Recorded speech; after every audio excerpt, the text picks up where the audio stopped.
In 1992, the greatest array of basketball talent ever assembled on one team took the court to represent the United States at the Olympics in Barcelona, Spain. The Dream Team won gold with class and ease.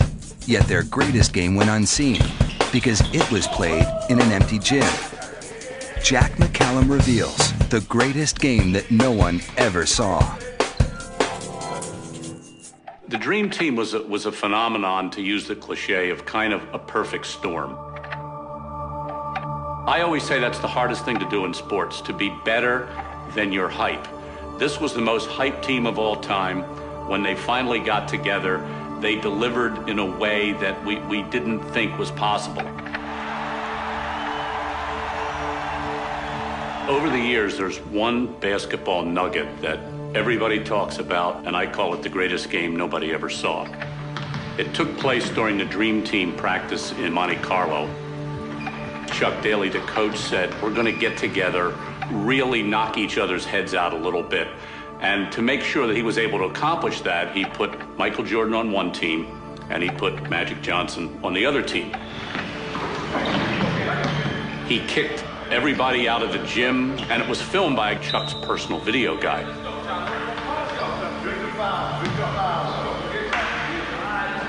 In November of 1991, Magic announced to the world that he had the HIV virus.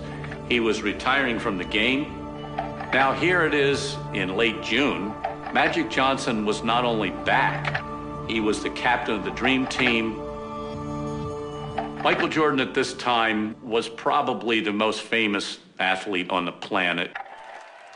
Everyone knew that Michael was the guy, but Magic just would not pay heed to that.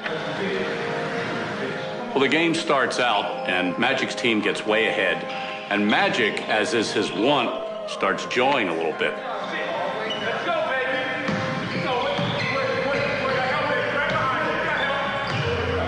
Well, there was a moment early in the scrimmage when Michael Jordan came down court, and he made a jump shot, and it was lucky, and one that Jordan simply didn't intend. Magic got the ball. He stopped at the three-point line. He took a shot, and he said, right back at you.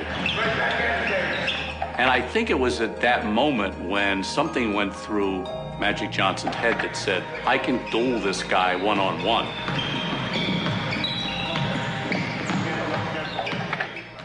I mean, it's funny because he was the most unselfish player, to ever play the game. I mean, here's a guy that only wanted to win, that didn't need to shoot. But it was very hard for Magic to kind of surrender the ground to somebody else.